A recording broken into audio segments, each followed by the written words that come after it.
Podular Modcast is brought to you by Patchwork Seattle, the best synth shop in the Northwest.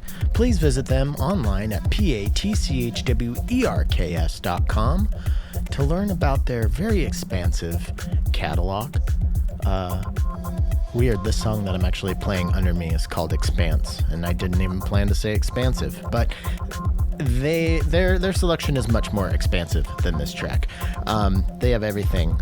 They have modular stuff, they have studio stuff, they have desktop synths, they have pedals, they have shirts and records, and they've got it all. So please head over to patchwerks.com. I would also like to say thank you to everybody who has recently signed up for the Patreon.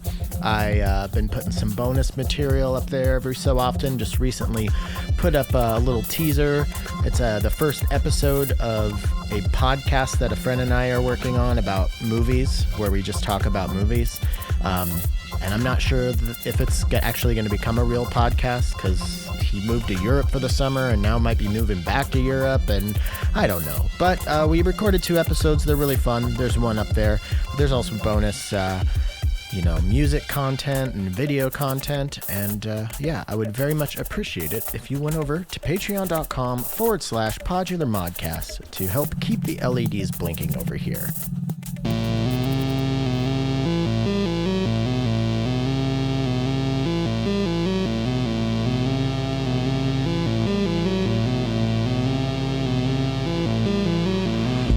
Hello and welcome back to Podular Modcast. My name is Tim Held, and this week we have Alex Anderson, aka ALX 106, on the show. You know Alex from his work with WMD, all the videos, all the trade shows.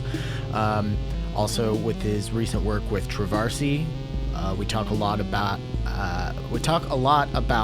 live performance with 2 people today, and just live performance in general. And I feel like I learned a lot from this conversation, so buckle up. Alex knows his stuff, so I would take some notes.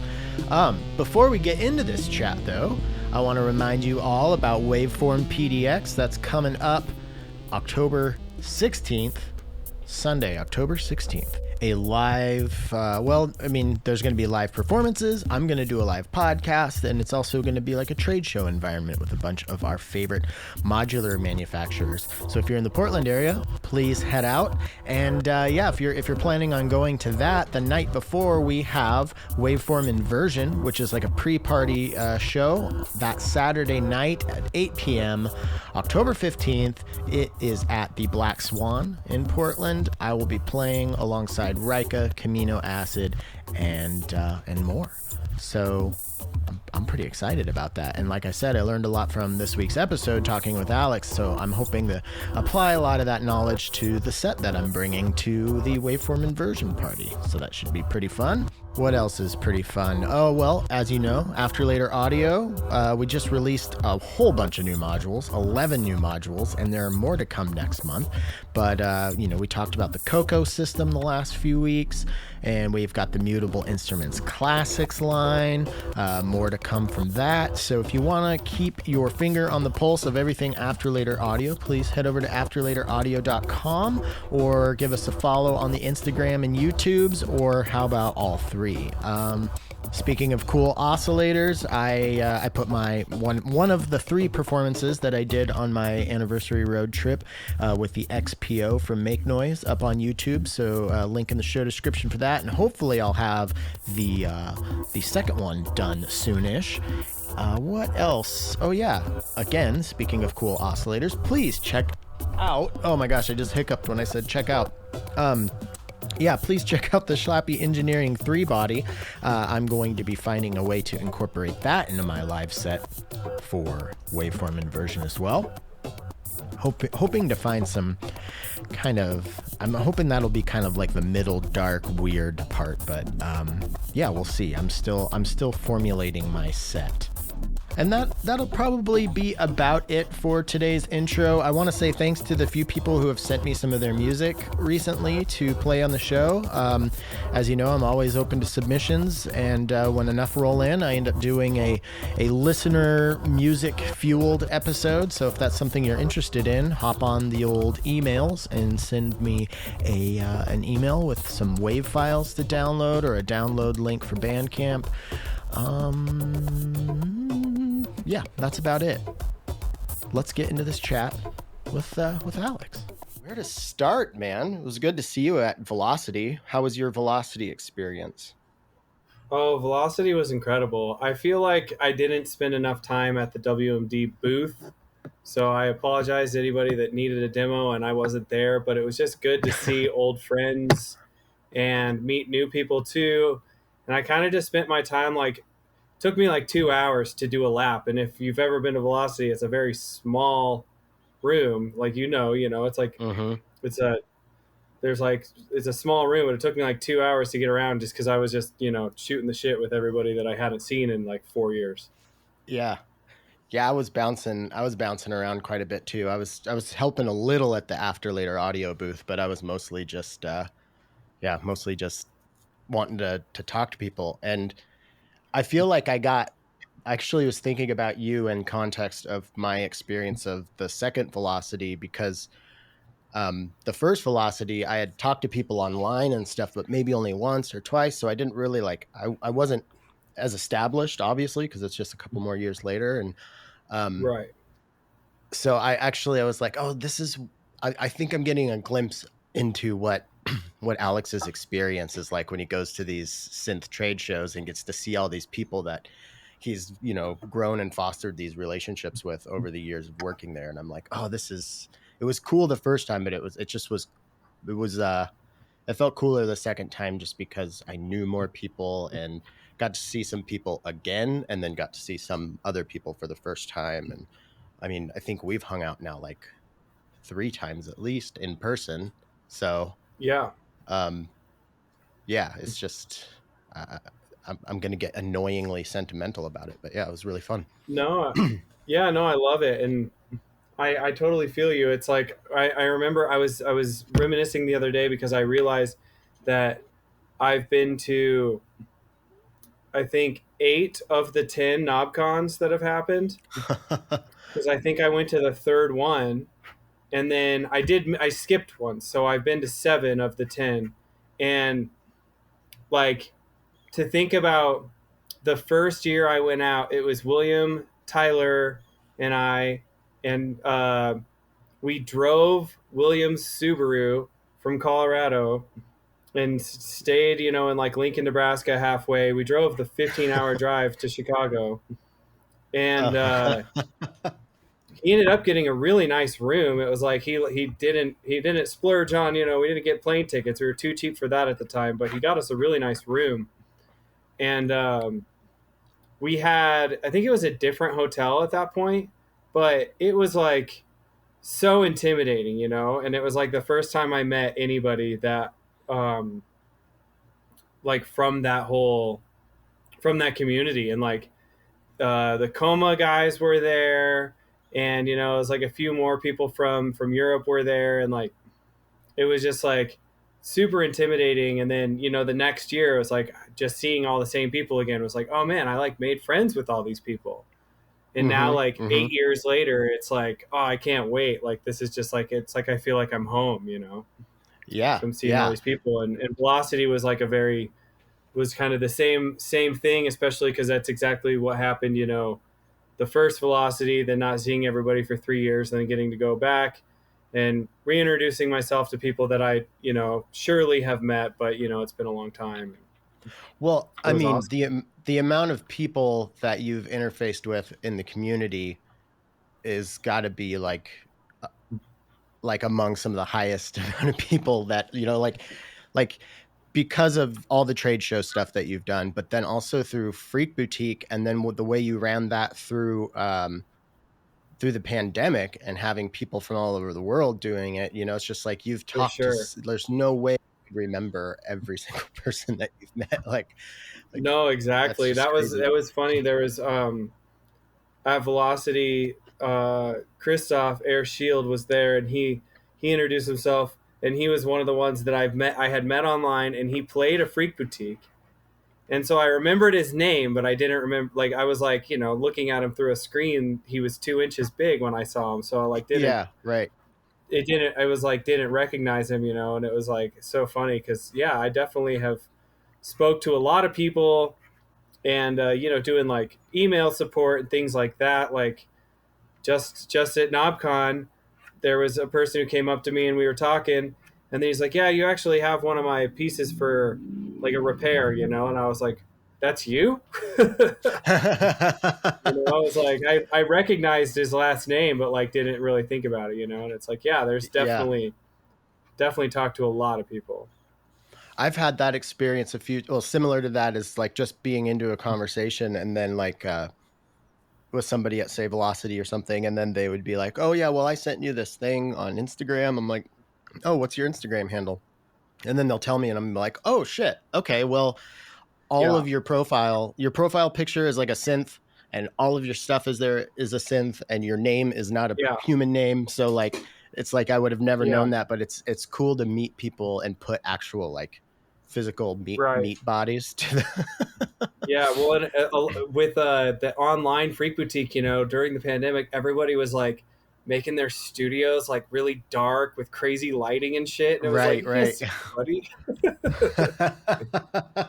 Well, you don't know what anyone looks um, like. It's like you're just seeing stage lights. so what's the state of Freak Boutique now? Like, are you So yeah, you were Freak doing it Boutique. live again, right? Yeah, yeah. So we're doing it live, doing it in person again at Fort Greene. I'm still streaming it for a little while. I was um, streaming people into the bar, so I'd set up like a Oh, TV, cool. Uh and huh. then I'd have people from out of state play, and then they could play remotely at the bar, and we would pipe them through the sound system and stuff. And it was cool, but I never got the like infrastructure to talk to them because that's Oh. like the big important part. So it was always awkward because I'd talk to them before and I'd get to hang out, and then I'd be like, okay, well, your set's at 9, it's 7:30, so come back at 9:30 and just be ready, and then I'm going to announce you. I'll turn you on, you'll play, pay attention to the chat for 5 minutes, make sure that I don't chat you telling you that I can't hear anything, Uh and huh. then when you're done, just tell us about the set and then say goodbye because that's like all we can do. Right. Yeah, you'd have to like So set up a separate station in a green room to avoid feedback or something. Maybe I don't know. yeah, so I tried it a few times, like the first time without thinking about it. The feedback was just crazy. So like Mm-hmm.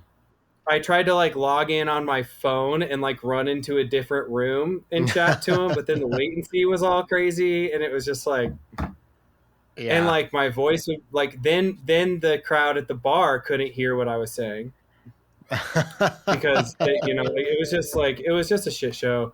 And so it's one of those things that like I want to figure out but haven't, and probably need to buy like a new mixer or a new audio interface or something to like make it easier, and just haven't hmm gotten around to it. So but we're doing it live, and we're going to continue doing Freak Boutique, uh, regardless of the state of WMD. It's just we're going to indefinitely keep it going as long as I can keep it going. Okay. Yeah. I mean, while you brought it up, let's just get that part out of the way. Just because I'm sure people, who see your name show up on the episode list are gonna be curious. Can you just kind of give us a rundown of WMD and what's going on there?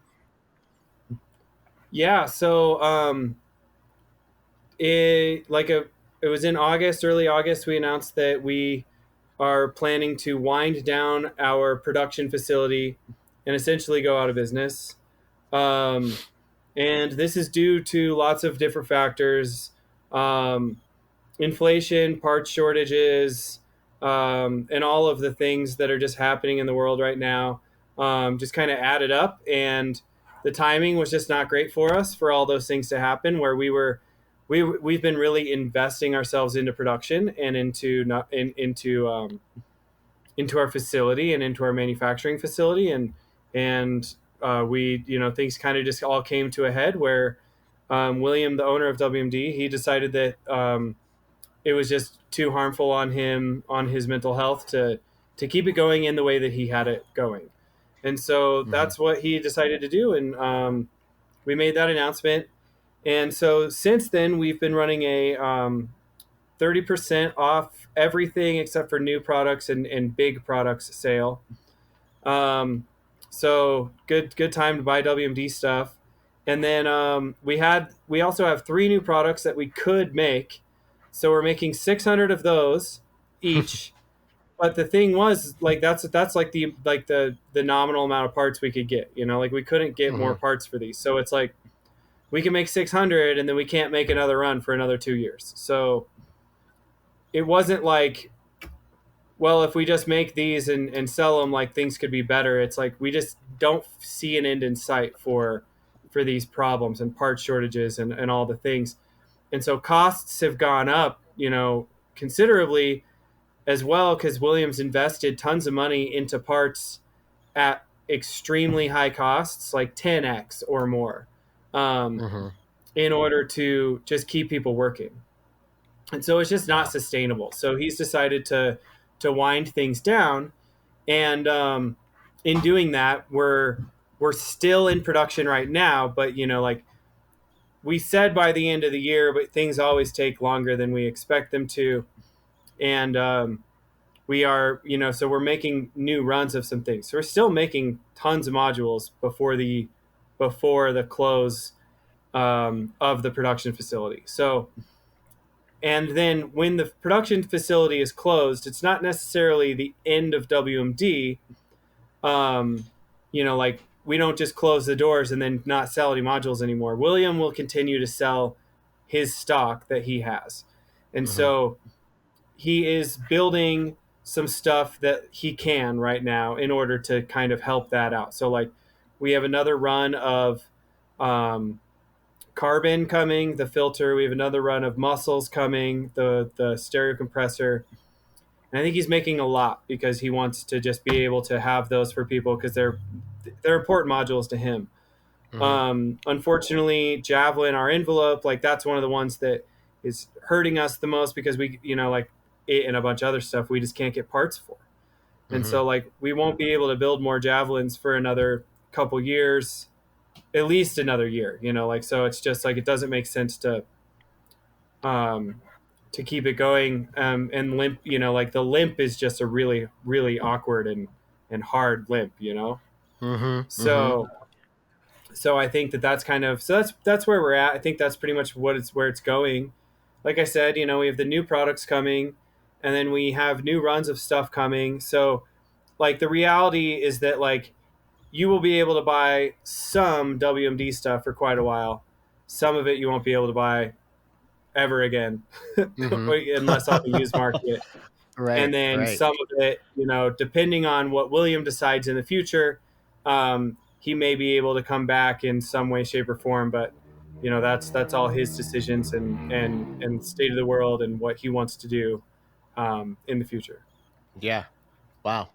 I mean, I was just talking with Eric Schlappy the other day, and then of course I'm, talk with Lenny about this stuff. And I don't really know much about it. I just listen to really smart people talk about it. But I kind of want to get your take, even though you kind of just gave it in the story of WMD. But like this chip shortage and part shortage, it's like, okay, well, like the cell phone and computer business is a multi-billion-dollar business, and then just audio is just like a hundreds of $1 million a year business. This is the way Eric was describing it to me, and it's just like there Right. are only a couple factories in the world that make some of these chips, even one factory that makes some of these chips, like in the entire world. So like with the way things are going with part shortage, and then just like the nature of supply demand, like where do you see the like audio world being in the next 5-10 years as far as musical equipment? Um, yeah, it's a good question. I mean, it's really interesting. Like, with AKM AKM is the company that had the fire, and they made like codecs and things like that, and I Hmm. believe like ADCs. And again, I'm with you. I'm not a super big expert on parts. I'm not a procurement person, and I'm not an engineer, but I do have a little bit of an inside track. And so, that company was one of the only companies that made a chip that did this thing at a certain level, right? So you can Hmm. get other chips that do the same thing, but not at the same level. And that's a big thing for audio people is like, we want high sample rates for digital stuff. We want really precise things for analog stuff. Like everything has to be um, uh, great, good quality, or else we hear about it, right? Right. And a lot of us in this industry are trying to make pro level equipment. Um, we're not necessarily making toys, and we're not necessarily making um, like beginner level stuff. I'd say it's prosumer very much. It's like Hmm. it's on Hmm. that tip, and but we're trying to make stuff that can go on tour and not get shit talked about it on forums or on stage. It's like I've watched some bands, like trash a piece of equipment that failed on them on stage, and that's like one of my biggest fears. It's like that's Uh-huh. terrifying. So everybody needs this like top level stuff. And I've talked to a few customers who have been like, well, can't you just get this somewhere else? And the answer is no. Like, Hmm. you can get it from sure, you can get it from someone else who's getting it from the same place, Right. and so now you can get it from someone else who bought a shit ton 2 years ago and has a bunch, but they're going to charge you 15 times more. And Yeah. us on the boutique level can't afford to do that, especially because, we've raised our prices in order to try and cover this stuff. And, we can't compete with obvious names. Um, but like we've tried to stay like, relatively affordable, and it's getting to that, it gets to that point where it's not necessarily affordable anymore. And that's a thing that is a bummer, and it's something that really sucks. And I'd say like the car industry is one of the big ones that like I think is like one of the big industries that's taking up all these chips. And you have to understand like cars are doing the same shit modular synthesizers are doing now. Like we're literally taking digital control, we're taking computers, and we're taking an analog source, which is your foot pedal, you know, and converting that into digital. So you have to have an ADC for that. And then you do all the stuff in the computer and you talk to all these different things, but then you have to convert that again to analog voltage at some point to tell something what to do. And so Hmm. like all of these parts are getting eaten up by these different industries, and the car industry is a huge one considering now we are in self-driving car land. Right. So we're basically in the point of a modular synthesizer. You're driving a modular synthesizer now, but instead of a generative patch, it's just generating you driving around. But like the future, I don't know, man. It's like I can't really I don't know how to really speak on what I think the future is going to be, because I think that people are resilient. I think engineers are resilient, and I think shit's going to continue to be cool, and people are going to continue to put stuff out. But Hmm. I think that people that like the smaller, unfortunately, some of the smaller manufacturers, um, they're going to have to figure out ways to keep their overhead low. And I think that that's like where we were, right? We have a very high overhead because we do all of our manufacturing in the United States, in Denver, Colorado, next to downtown. We're hiring musicians from the local scene to be and artists and people from our scene, and trying to give them great jobs, like all of those things just account for a monthly overhead that's relatively high. And so if people can cut that down a little bit, um, a lot, then they'll be able to sustain a little bit better. And then the other thing is like, where do you put your money? And like, if you're gonna make something with this part, you might, and that it's a good part, you can use it. as soon as you've proved that concept, it's worth starting to buy the parts, because Hmm. they'll be gone. They might be gone or cost more in the future, you just don't know. So I would say that people that can will. Um, Yeah. Unfortunately, I think the people that can't won't.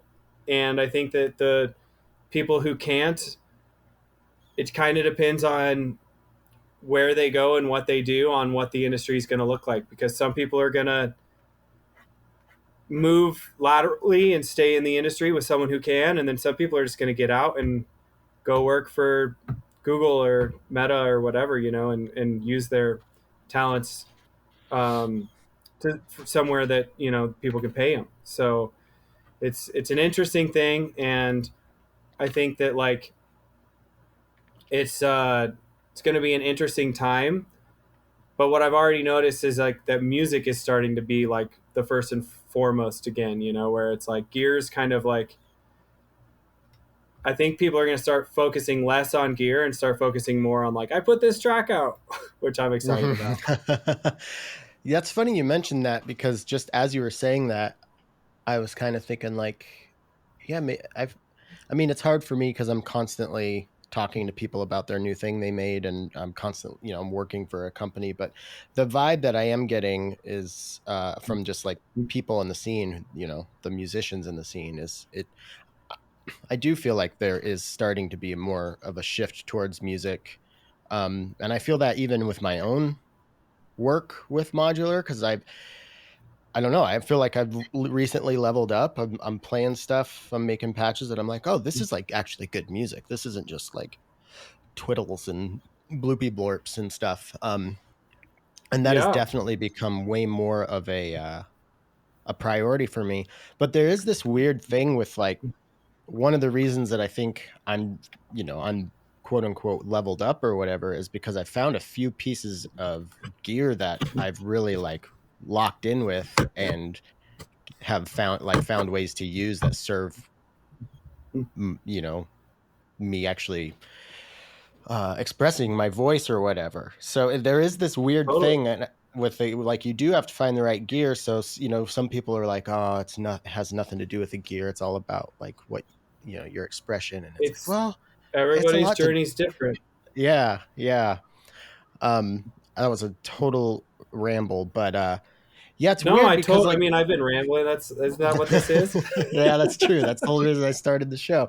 Um, but it's like you start. I feel like I'm seeing Sweetwater have modular stuff and reverb, and I think Vintage King or whatever, and I've said this for a while, but you see it creeping into the popular culture stuff. Sometimes you'll see it on a stage with a big band, and maybe somebody has like a little tiny modular setup or whatever. But like, and I know Yeah. like the guitar industry is kind of not booming right now, like of Right. so it's like it's weird because like it could be this like imperfect timing where this stuff is getting to a point where it could be popular enough for these smaller builders to maybe have some real success with it, but then when part shortages come up and they can't do it, or it's too expensive to make it and Exactly. sell it, it's just like, ah, it like. Well, and then it's like, it's like you make a bunch of stuff to satisfy demand, and then demand drops off because there's a war happening, and an entire country's worth of people is displaced and not able to, um, make as much music or whatever. It's like that's a real thing, um, and then you've got adjacent countries being like just more cautious and more cautious with money, and then the entire world right now, like just like recession hitting and stuff, like everybody's being more cautious. So if you invested in a bunch to satisfy demand, and then demand drops, then well, like, oh no. And like one of the things that you said that I think is so important about like a musician's journey, to get away from the depressing stuff, um that's so important, is like when you find those things that make you happy, and like you've fallen in love with something, and like you're not, once you get away from the like trying everything because it's new, or trying Mm-hmm. everything because you can. Once you get away from that, it is like it's so important because it's so important to do that because you can like once you fall in love with something, then you can start really expressing yourself through that medium and through that form. And like like tangent, like I want to do visual art again. Like I haven't done visual art in forever. I used to spray paint and stuff, and I like used to like to do like street art style stuff, but I like just just in my backyard and stuff. And I haven't done it in a long time. And now trying to think about doing visual art again, I feel just the same way as starting music all over again, where I'm like, well, I have to figure out my medium. I have to figure out what I'm going to use. Am I going to paint on canvas? What kind of paints? How am I going to be able to express myself? And like one of my friends with music told me for a while that he heard me play like, make the same song over and over and over again, just on different pieces of equipment, and it's like, number one, I think that when you make music, like everybody kind of writes the same song over and over again because they're trying to make that perfect song. Mm-hmm. But two, he's totally right where it's like I was like doing the same thing on all these different kinds of gear, waiting for the right like workflow to happen for me to be able to make this style of music. And I feel the exact same way where I have a modular case that I haven't I've been using the same patch for probably 3 months. Mm-hmm. And 2 weeks ago, if that, maybe a week ago, I tore it apart and then moved some modules into another case and then pretty much built up the exact same patch. And I'm like, I think that I just do this sometimes to like prove that I'm in control.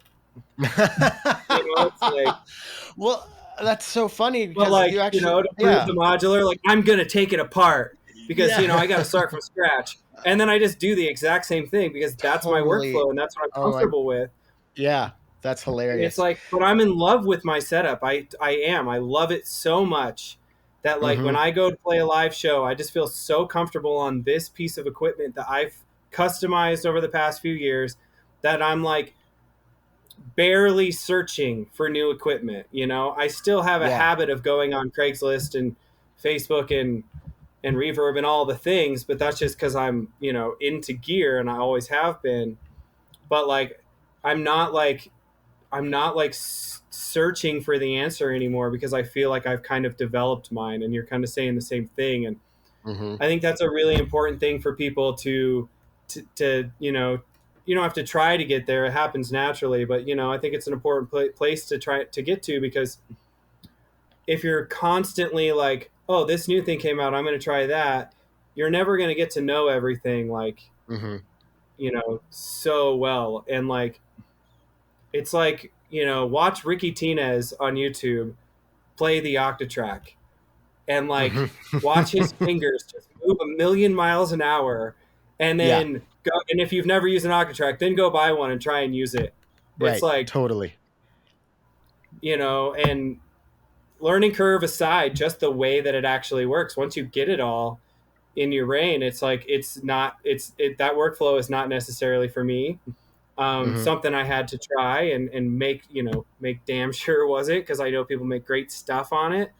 But it's so cool when you see someone have that like muscle memory on anything, right? That's just like Mm-hmm. so beautiful to watch them go on. And I feel like for me with my modular system, I have that same cadence. I can go at that speed. And then same thing with like Ableton and my like hardware synths. It's like I've got them all MIDI mapped, and like I can just produce a track in like 30 minutes because like I know it, and I'm not Mm-hmm. not constantly learning a new piece of gear. I'm just like actually expressing myself.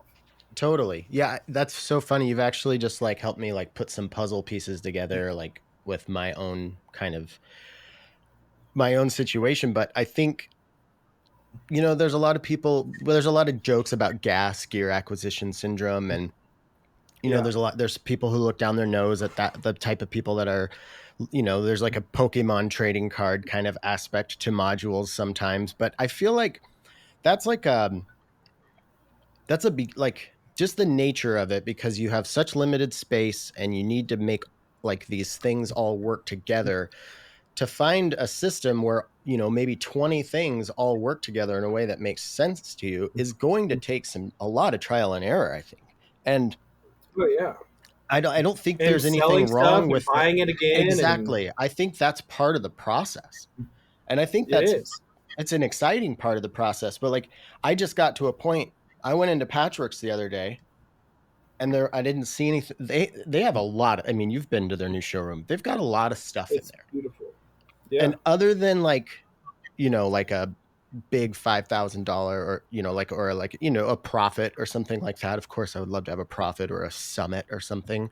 But, you know, Right. module wise, I was in there. I was like, yeah, there's stuff in here that would be definitely cool to have. But like, there's nothing in here that I like need to walk out of here with. And the feeling that I Well, had you know, going in careful, man. there We're a trying to year. perpetuate an industry here. What's that? So we're trying to perpetuate an industry here. well, well, that's for everybody who's But just I not to feel you, this. and I totally agree. I totally agree, and that's a beautiful place to be as a musician. I didn't mean to cut you off to No, make a no, joke. I'm sorry. but yeah, Yeah. yeah, no, I think that's, but like, just to put a cherry on top of that, a year and a half ago, 2 years ago, there would have been, you know, 100 things in there that I'd be like, oh, I want that, you know? So like, Right. Yeah. it does feel good to get to a point where like I'm playing a show in a couple weeks and I have to play a 30-minute set. And I was pretty nervous about that, but now I feel just pretty excited about it because I'm like, I can do that, you know? Oh, I'm, dude. Yeah. I but mean, Travarsi and I played a 2 hour set holy shit. in Denver like a month ago, and it was cool. It was great. We played like, you know, there's probably like 20 minutes that like no one will ever hear on the recording because we're gonna edit it out. But Yeah. you know, 2 hours is like, you know, the goal is like to be able to play for as long as you want, right? hmm And so 2 hours was pretty daunting. But what 2 hours did was make 1 hour the best. It hmm was just like so cool, Totally. like because we and it was the first show of our like little mini tour that we did. hmm So it was like the first thing we did to play, to start our stint of playing together for a month. The first thing we did was play together in front of people for 2 hours. So then every set after that was exactly what you said. It was just exciting and fun because we knew we could do 2 hours, and we knew that an hour wasn't even enough. Like we just knew we'd crush it, you know? That's crazy. Do you guys ever like? I want to dive into this process. I'm always fascinated with people who work together with modular. Um, Yeah. During those 2 hours, are there stints where maybe one of you kind of dips out and goes into your, you know, your monitor headphones and or your cue or whatever, and like sets the next part up so you can kind of like switch things around, or are you guys like locked in? Oh no, we're in our monitors probably like both of us are probably in our monitors 50% of the time. Like Okay, cool. I have headphones, she has headphones, and we probably write like anywhere between like 15 to 30% of the set we're gonna play. So like we usually have like a jam that's a saved pattern that's gonna be an intro. And so Okay. it's like, hey, this is the intro, this is the vibe we're gonna start with, and that'll, you know, kind of uh that's a catalyst for the rest of the night, you know. And so we have that, and then we show each other like in our practice sessions, we'll show each other like, hey, I've written this, what do you think about that? I like that. What key is it in? It's in this key. Okay.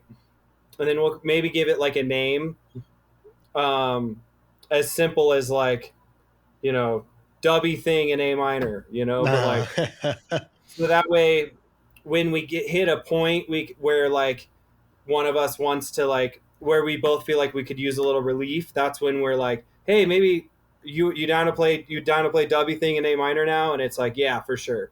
okay. So Okay. there's a couple things where we'll have saved patterns that we can bring in and out. Like definitely the intro is always like ready. We always plan the intro so that way we can say like, you know, we're going to do a housey intro, or we're going right into acid, or like maybe we're going to try and do an ambient thing. Like we always kind of have that plan. So that way we're not sitting there 2 minutes before going like, how do you want to start? Because that Right. it adds Right. a lot of anxiety. Yeah.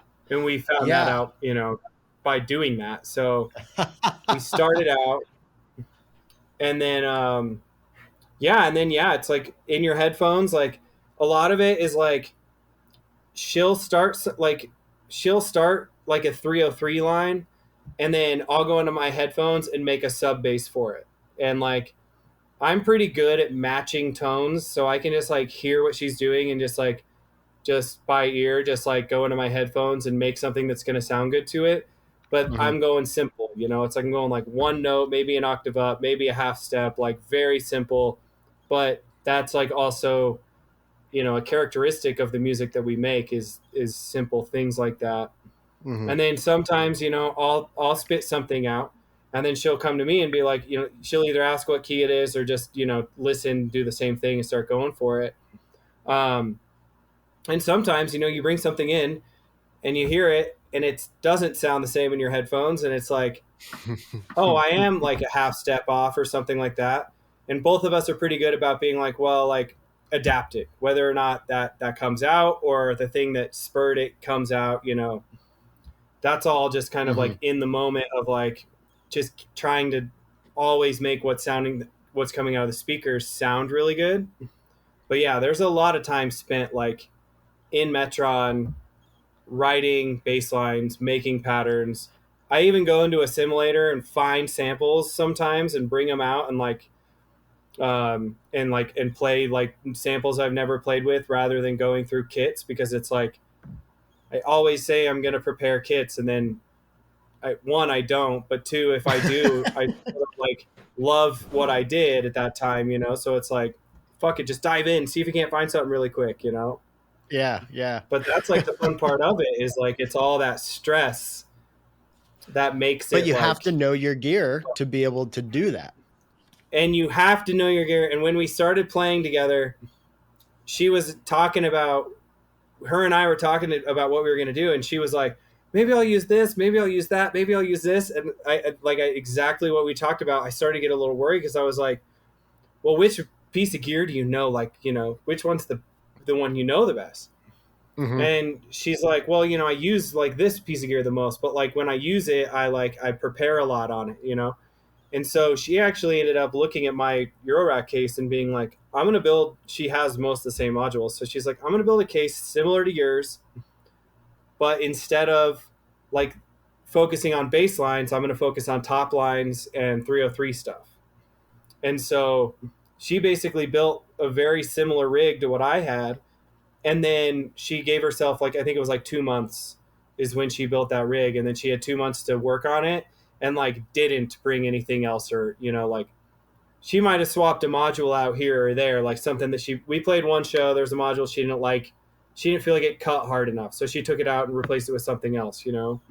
Mm-hmm. But she wasn't like, you know, the day before the show being like, you know, I think I'm gonna put the analog rhythm in here and Yeah. just like, you know, put this whole modular electron environment inside of our workflow, you know. It was like she committed to like that case, and then went for it. And I was stoked on that because also for me, it was great for me because she was able to say like, if she had any questions, I could answer them because she was using the same gear I have.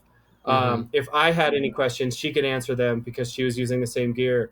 And then when like game time happens, we could like actually like mix each other, you know, grab each other's mixers and turn shit down because we know where stuff is on each other's mixers because they're the Oh same. wow! So you guys are actually like reaching over and like messing with each other's synths. Yeah, just a little bit, like just mostly mixers, and it's like it's all like I usually start out with the kick, but I try to not like just always be in charge. So because you know I have a tendency, everybody does, of taking over, right?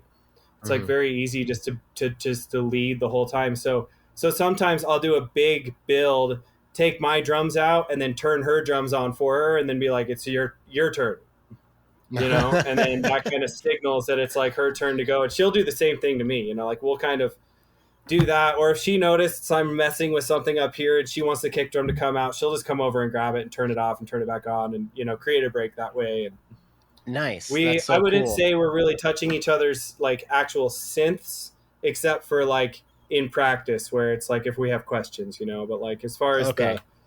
But yeah, mixers always like, yeah, definitely like mixers free game for sure. That's so cool.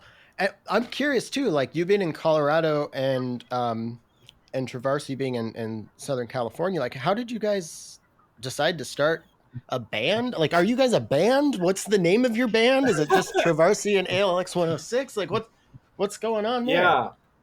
So it's crazy. So she got I don't basically she gets booked because she's an awesome person and is also super um like she's great at networking and she's really Mm-hmm. sociable and personable and like and keeps in touch with people very well. And so I think that that's really where it started. I mean, so last year she got on this gig that I really wanted to play that was called Acid Night. And it's like it was like a replacement for our Techno Taco Tuesday night. And this the person who runs it, her name's Emily. She's awesome, and she had moved like into the mountains, so she wasn't doing it as much. But somehow Travarsi and her had gotten in touch, and I think it had been like through either YouTube or Instagram of just like, hey, I dig what you do. If you ever want to come to Colorado, you know, I'd have a place for you to play. Travarsi jumped on it right away because that's what she does. And then when she got it booked, she just hit me up. We had been friends, you know, but we hadn't ever played together. We had just been friends.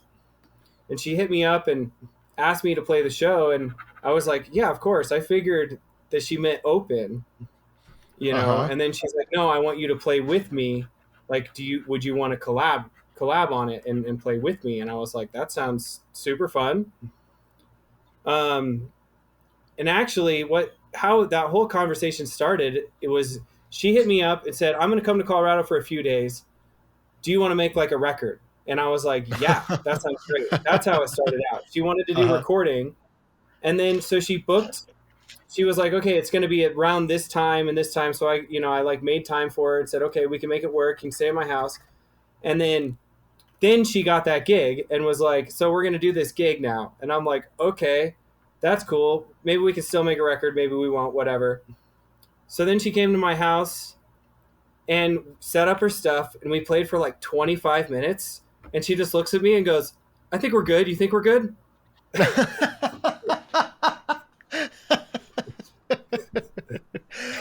I Practice, was just practice, like, practice, guys. and I was like, yeah, I think I'm good. She's like, right on. I'll see you later. And so she would actually didn't stay at my house. She stayed at a friend. So she ended up just going back to that guy's house, to Chris Luigi's house. And then she hits me up the next day and she's like, hey, I think we should practice again. And I'm like, okay, yeah, cool. Like, you know, that's the day before, the day of the show. And we like set our stuff up. We play for like 15, 20 minutes again. And she's like, I think we're good. And I'm like, I think we're good too.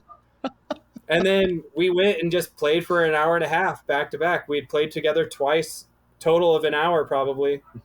And we went and played And for an hour and a half and just, like, in my opinion, destroyed. It was awesome. uh-huh. Like, it was a really good set. We were headlining. It was a great set time, good club, good sound system, and good crowd. So like everything worked out for it. And it was that was really great. That was like June or July of last year. And then this year, and then we did NobCon Well, you did last year. Velocity right before. Oh, you did NobCon last year. Okay. Last year we did NobCon. After that she was like, hey, we're both playing NobCon, do you just want to combine our sets, because I'd like to play with you again? And I was like, yeah, for sure. So we did that, and we didn't practice at all. That one was just, we just went and winged it. And then for Velocity, we played, she came out to Denver and played my Patched Out party. And that's the one where we played 2 hours. So that one was interesting because we practiced for like an hour 15. And then we both started getting super anxious. Like, oh man, are we going to be able to do this for 2 hours? Blah, blah. And by the end of it, I was like, you know, I think we just played too long. Like, I think our magic number is like 25 minutes. Like, I think that's what we got. Like, I don't think we can I don't think we can prepare much beyond that, or else we're going to like cause too much anxiety. Well, it sounds like you have a really And good system of like, all right, well, we have an opener and then we have, droney B minor dub for the back Yeah, pocket in case, so we do the exactly. intro. Yeah, And then once we start feeling like maybe we're losing the thread, go into something we know. And then you can, if you, yeah, if and you then have go from two there. really So it's good, like, solid starting places that you can meander from, I imagine, you yeah, know, my favorite thing to do exactly. I is mean, set up we have like, like 4 or 5, so, and like we don't yeah, there ever you play go. them all, Right. Right. Which is great, like, Yeah, um, like, yeah, so like yeah, every time I set up a patch for like a performance or something, like a remote performance that I'm doing, I always have it kind of like set up in the way that I generally want it to go. And then I just try to fuck it up at the end, And it's yeah. like sometimes it's the fucking it up at the end that the real shit comes out. And sometimes it's Oh yeah, absolute bullshit. I've recorded some stuff where hundred I'm like, that percent. is fucking garbage, dude. Yeah, But I'm also yeah. like Like I one, said, 2 hours. There's probably 20 minutes in that 2 hour set that we were just like, we listened back and we're like, what the fuck was yeah. this? But 20 minutes of everyone's life isn't the end of the world, and it's like, Right, right. Yeah. and like, and we were into it at the time, and the crowd, I don't really recall like people getting up and leaving. It was like people were still dancing and stuff. So it was just one of those things that when you hear it on a recording, you're like, nah, it's not so great. Yeah, yeah. But not all ideas can be amazing ones. Right, But right. it is that kind of stress, and like, yeah, setting yourself up with like a plan, like a roadmap, and then also just like being okay with diverting is a big deal. Like when we played in LA, we played this festival that was like a 2,000 person festival in a giant 2,000 person warehouse space. It was a rave. I mean, it was a rave festival, Mm-hmm. and we played at 5 p.m. when the doors opened. So we've got these giant stacks of speakers. They didn't make room for us on the DJ table, which is totally cool. Like we understand. We like hardware's like that sometimes. Sometimes you just have to make do. So we set Uh-huh. up a table on the floor in front of the speakers, which ended up being awesome because we could hear, like we could hear pretty Yeah. okay. Um, but we played to zero people except for staff because they until for about 5-10 minutes because they were letting people in, right? So Uh-huh. they open the doors when we press play. So then they're checking people in, checking bags and stuff. So it took a while for people to trickle in. And we're playing this giant warehouse that's a techno warehouse, where people are later than I are playing 140 BPM. And we're trying to play like funky bass lines in there, like my kind of like shit. And you Uh-huh. just can't, it's just getting swallowed whole by the reverb.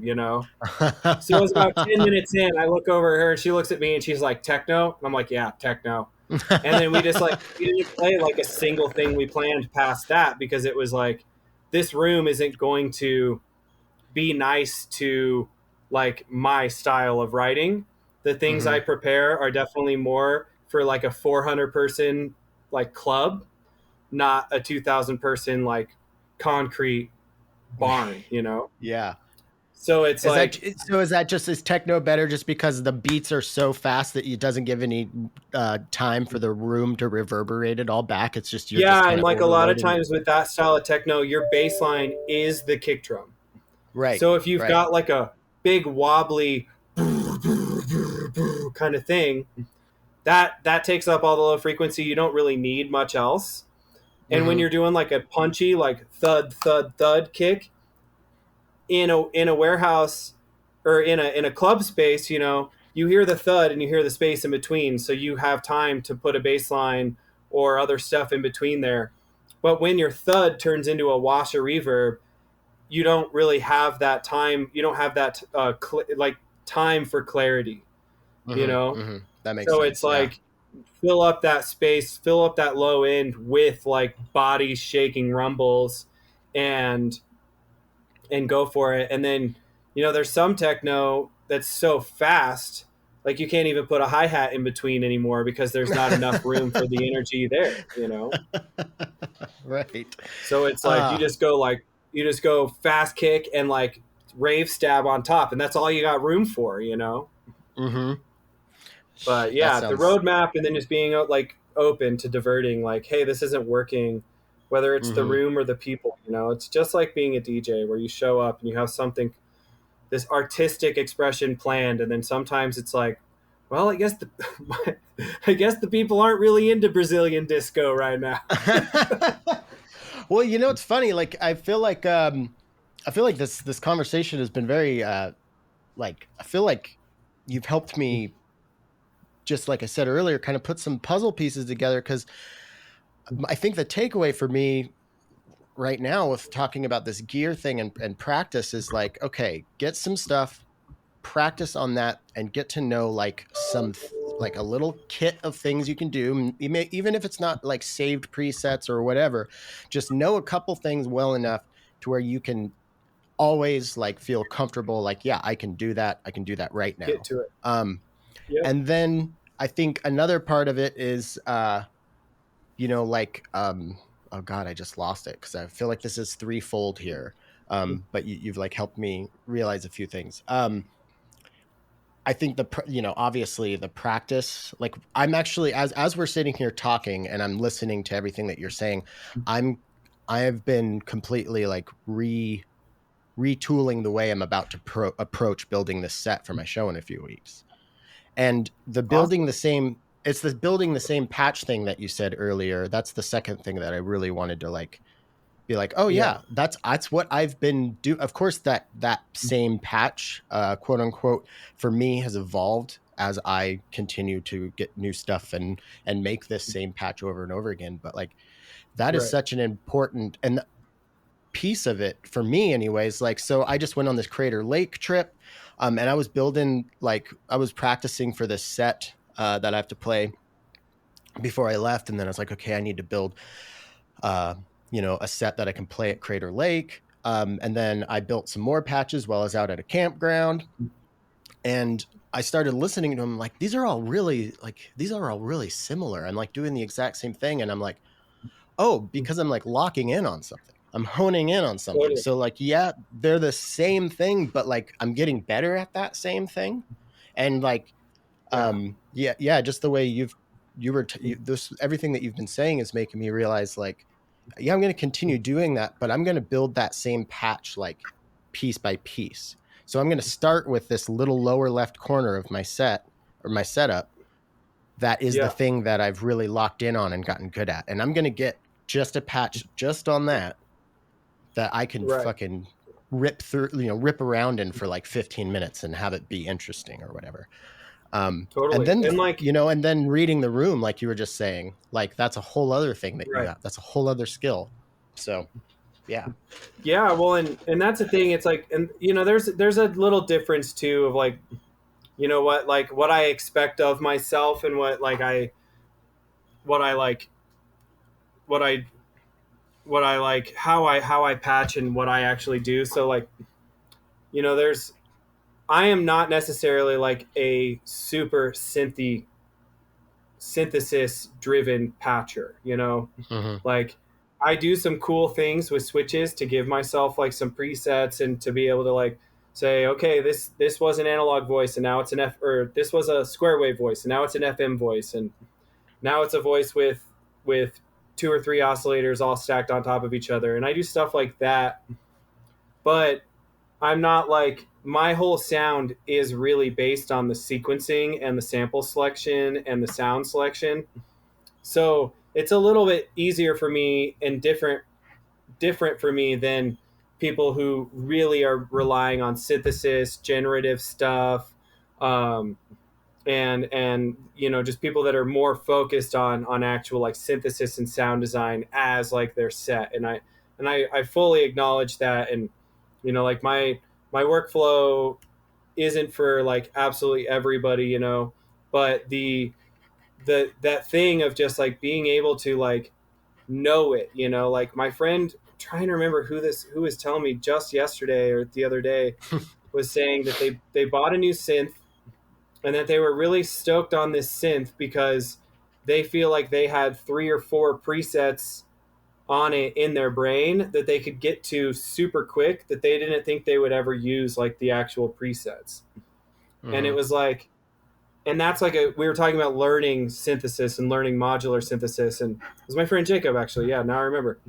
And we were talking about this because he's just getting into it, and I was like, well, look at the big synths that you have, and look for lines, because any line on any synth that you have is likely separating what a module is, and you can probably Mm-hmm. buy a module that does what that section of the synth does.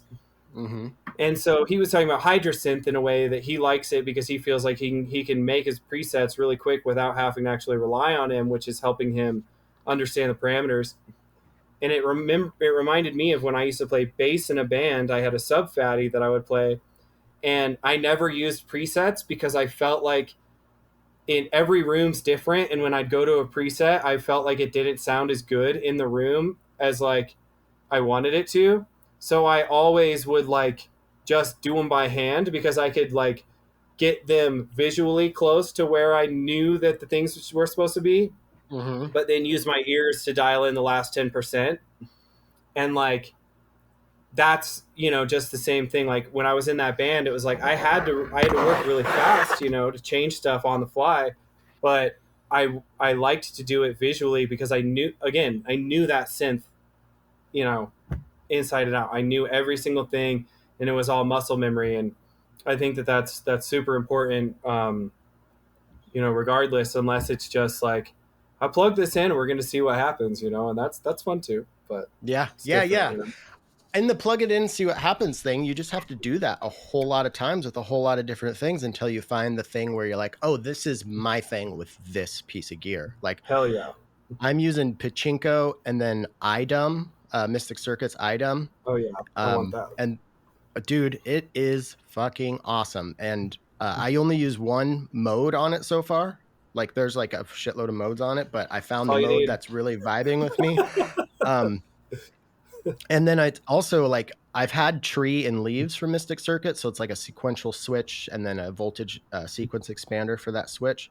Um, and I've used them here and there, but I haven't really like found my way of like using them. But now that I have item, they actually pair so well with it. So it's like, okay, like I said earlier, this lower left hand corner. Actually, it's like half of my lower row is Yeah. pachinko item, tree leaves. Then I've got the analog kick from recovery because I love that kick, and then Yeah. two So yeah, a beehive and a knit, which are both Platts clones for my snare and hi hat. And it's like that's my that drum sounds rig. great. Yeah, and Yeah. I'm having so much fucking fun with it. Um, Yeah. And yeah, I mean that's totally that's a vibe, having that like um just like have just being content, like mm-hmm, is really important. Like I used to say this a lot, and I've stopped myself from saying it, and I've tried to like spread this a little bit. It's when you ask someone like, well, what are you using like rings for example, right? And people will go, well, I'm just using the green mode or whatever, like I'm just using the shit it's like shipped on, mm-hmm. and I know it does so much more, and I feel like I could do a lot more with it, but I just haven't felt the time, and it just sounds good. And that's the key word, it sounds good. So you're Yeah, using that, like, mm-hmm, and I used to say that all the time, where it's like, oh, I don't feel like I'm using this thing to its potential.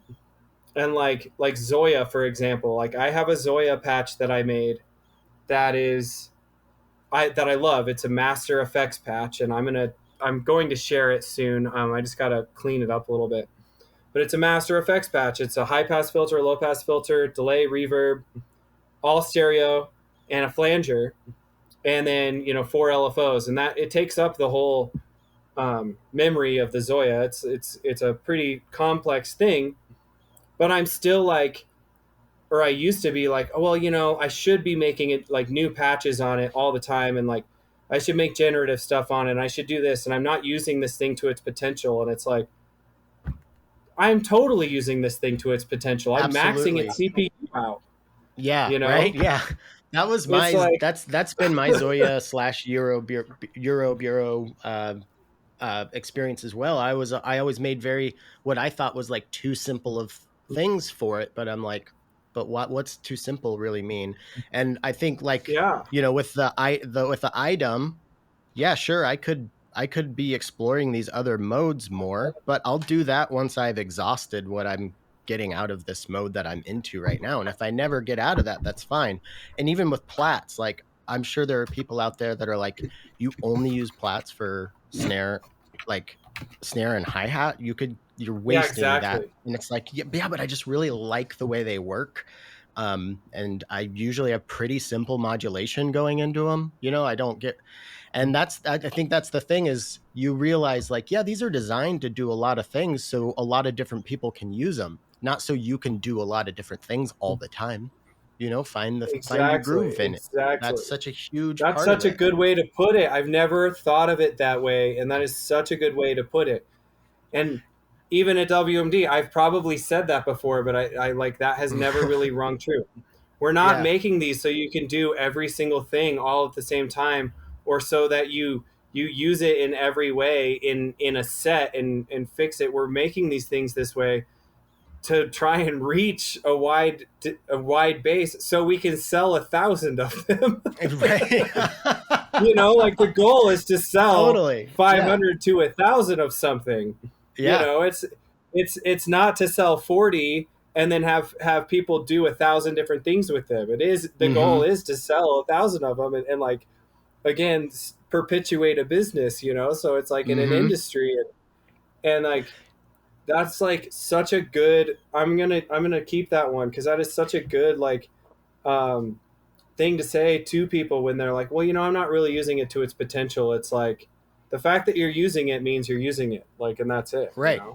Yeah. I think I'm glad that it just came out that way too, because it literally just, again, this conversation's letting a lot of puzzle pieces fall together in my head. But I realized that with Chronoblob too. One of my favorite delays I've ever had. Since I've pretty much had it, I use it the exact same way. Mimeophone, almost the exact same way, and even the Aurora. I got the FDN or whatever reverb, the alternate firmware on it, and Aurora Yeah, with both can do all sorts of crazy sounds. And I like some of them, and some of them I like but aren't for me. But I basically am just using it for this one type of reverb that I'm running into a jelly squasher and hitting with my kick drum, and I'm doing sidechain yeah, compression on heavy reverb, and that's like pretty much all I'm doing with both of those things. And every patch I do, I have totally. some aspect of that, and it's like, yeah, because Oh that's yeah, I what I mean that's want, man. distinct. Distinct Oh, can be yes, everything, and if totally. you want it to be everything, you're going to be disappointed. Same with But Ornament and Crime. man, Yep. it has an awesome reverb algorithm and a Oh, great dude, delay algorithm. And mine's I got the 4EX or whatever, so it's 8 HP. So it's like nice. I've got I've got auxiliary sense for my performance mixer in 8 HP. I haven't touched that thing since Mm-hmm. I bought it. Like I figured out the multiplication and everything to do, put it in my case, and I haven't touched it since. It is just like I love it.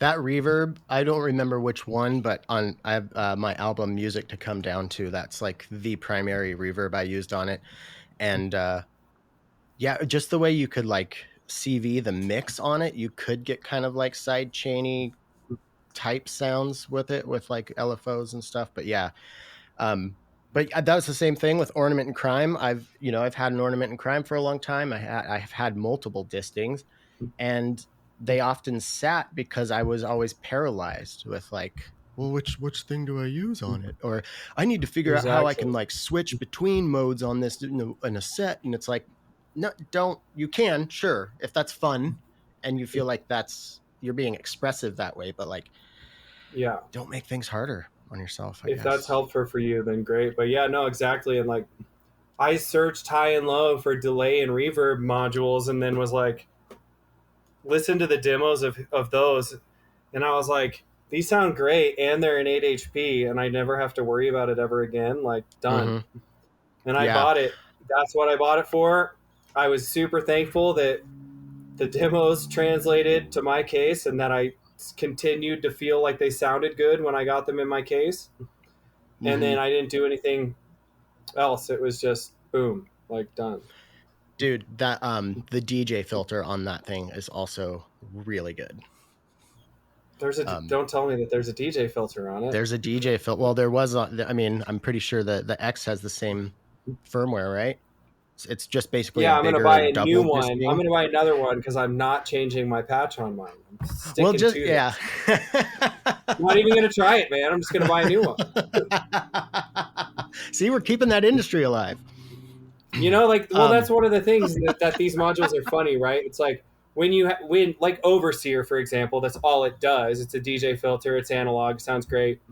That's all it does. So I have 3 of those in my case because I use 2 on 2 stereo samples and I use 1 on my black box. And it's like, like when you buy a multifaceted module, it's like, you should think of it depending on who you are and what you want to do, you can think of how you want. But how I think about them is like exactly that. Like, well, I bought one and it's a delay and a reverb and it'll never get changed from that. So if I want one for a DJ filter, I'm just going to buy another one.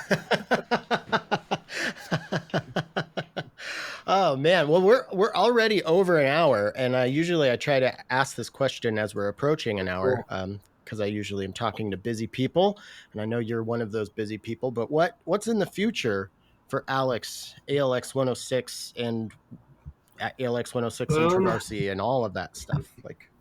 Yeah, so Traversy and I are playing in Minneapolis on November 12th. Oh, cool! And we are working on another LA show that's centered around the LA Synth Expo, which I have to look up the date. It's like it's January at some point. So keep an eye out for that. I think it's January 27th. We're looking for a show around that time in LA. So yeah, just follow me on Instagram, ALX _1, the letter 0, the letter O, and then 6. That's my thing. You can just search ALX 106 and it'll come up. I'll put a link in the show description. But no, you can literally just search exactly how you think it's supposed to be and it'll come up. But yeah, that's new. So shows Patched Out. I mentioned it briefly. That's my monthly here in Denver. That's a monthly like hardware dance party. So that happens at the Black Box every 3rd Friday. So if anybody is in Colorado or coming to Colorado soon, be sure to come to that. Patched Out's Freak Boutiques every 2nd Tuesdays. And then, yeah, man, just working on music. I'm just trying to get some releases scheduled here. And I've been cleaning my studio. Like I was telling my friend, I'm like getting ready for ambient season. It's like it's about to get cold. I got all my synths plugged in. I'm like just ready for the sweatpants and drone season. Hell yeah, dude. Me too. That sounds really good. So working on that, working on some cool stuff with Colorado Modular Synth Society. And then my YouTube channel, I'll be announcing that pretty soon. It'll be an ALX 106 YouTube channel, I'm pretty sure. And so you can follow me on Instagram. I'll post it on there, and then I'm going to do a video for like on WMD's channel directing people to that, because that's where I'm going to continue things. WMD's channel will continue to live and be there as long as YouTube allows it to be there. But I will be starting my own channel and making my own videos independently. So that'll be happening hopefully in the next few weeks here. Right on. Well, Alex, it's always a pleasure to chat with you. I'm so happy that we got to see each other in person again and then have this chat so close after. Absolutely. Me too. Yeah. And I wish you the best on all your future endeavors. Thank you so much. I appreciate it. Thanks for having me on. 100%. Yeah. Thank you, Alex, for joining us. Don't forget to check out everything Alex Anderson, ALX 106. Links in the show description. Waveform PDX coming up very soon. Hope to see you there. Waveform Inversion the night before. Hope to see you there as well. Thank you to Patchworks, our lovely synth shop here in the Northwest. Please visit them over at patchwerks.com. Thank you to Afterlater Audio. If you would like to learn more about Afterlater Audio, link in the show description to all the stuff there. Also, just don't forget there is a new issue of Waveform Magazine, and if you're not familiar with Waveform Magazine, well then, once again, I want to point you in the direction of the links in the show description. Excellent publication. Really nice, high-quality physical publications that are just all about our lovely little world here that we all love so much. The music that I played today are a couple tracks from my first full-length electronic album I ever made, and I hadn't listened to it in a few years, and so my wife and I listened to it on our road trip, and I was like, hey, I still really like this. So thought it'd make some good podcast music. If you want to check that out, it's on the Bandcamps. Until next week. This week's secret word is expanse.